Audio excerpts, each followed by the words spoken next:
and welcome to the Federal. Modi has tweeted that India has taken a major step in its clean energy journey. At Kalpakkam in Tamil Nadu, the country's first indigenous prototype fast breeder reactor has reached a crucial milestone, he has said. But what does this mean for India's nuclear ambitions and why is it being called a game changer? To talk more on this, I have Professor T.R. Govindarajan with me. So, thank you for joining me. To begin with, what does critically mean in a nuclear reactor, and why is this milestone very significant? Okay, it's my pleasure. First, criticality essentially means there is a chain reaction, and the chain reaction should be sustained constantly, which means the neutron density in the whole core should be constant. It should not, it produces the fission and some of them escape. What comes in and what goes out should be equal. And that what is ensured by the criticality. In any reactor, it's true even in this prototype fast breeder reactor. So that So, is what criticality means. can you explain more why that is important, sir, for a reactor?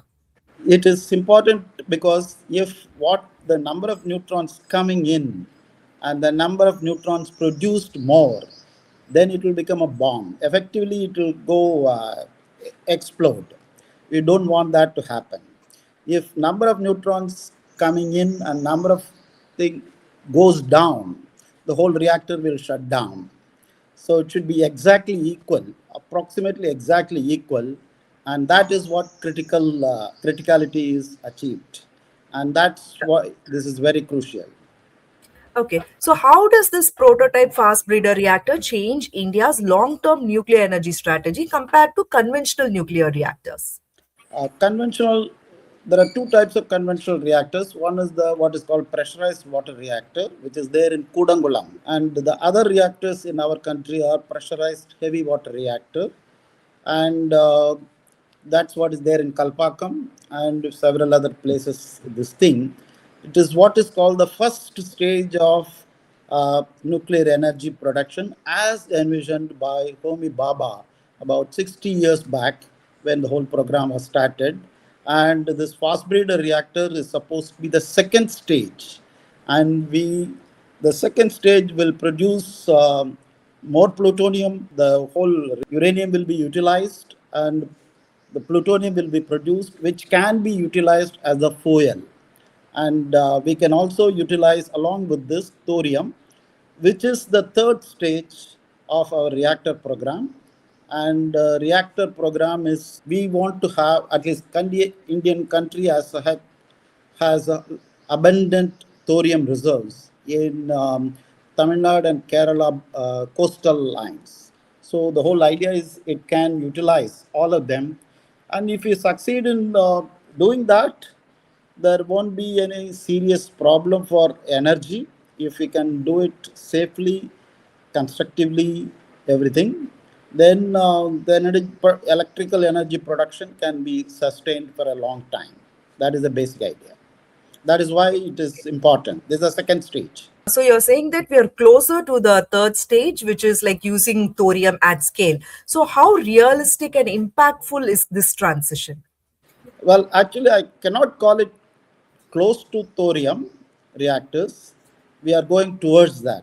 We were so long in the first stage. We are starting in the second stage. This fast breeder reactor, which is now prototype first one, should be tested and utilized for several couple of decades at least to make sure that it is comfortable and we have the technology and experience. Then the third stage can be initiated maybe after about 10 to 15 years. And that is the time on which we can confidently say we have arrived. So we are only in the initial stages of second stage of the program. So to that extent, we have to be careful in our claims also. So this is the stages. What geopolitical or energy advantages does this bring, in your opinion? France had earlier Rhapsody and Phoenix and Super Phoenix, which were actually Super Phoenix was commercially producing fast breeder reactors. They have given up. Actually, they have given up. Japan also had, and they have also given up. And Russia has a commercially acting one, but it is not their backbone. Of fast breeder reactor is not their backbone also, and we are at that stage. China also has close to whatever we have. China also has, and we can claim we are in the stage of Russia, China, and India, and France is one more country where this is reasonably well developed and thing, but they have given up their super phoenix after a long time. It was functioning and commercially producing electricity.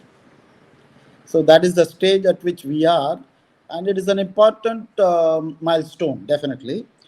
And we have to be careful about the claim which we make about the success of this program, because we have to make sure the criticality attained is sustained in a reasonable way, because even France obtained criticality, Russia obtained all those things, and after some time there are development problems which developed, so we have to be very careful in the claim, and the point is criticality is reached and we have to be we can be proud, but only problem is this whole program of 2000 started in 2004, and it was supposed to have been finished by 2014, 2013-14, and we did not achieve that. And every year they used to claim, Bhavini used to claim that they will go critical the next year, and the next year never came, and it came only very, very recently,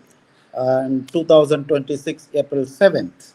And this is the current status of this program. Well, it is an advantage for us, because if this program is successful, we can be confidently going to the later stage of thorium, which is our advantage. So the uh, indigenous development of energy development, nuclear energy development, can succeed based on this development which we have now. And it has already delayed quite a bit, and one is happy that at least now we have reached it. Okay. So, from reducing dependence on imports to unlocking vast thorium reserves, the next Yeah. phase will definitely be crucial. And the Yes. question now is, how quickly can India turn this breakthrough into a large scale impact? So, with that question, thank you so much, sir, for joining us.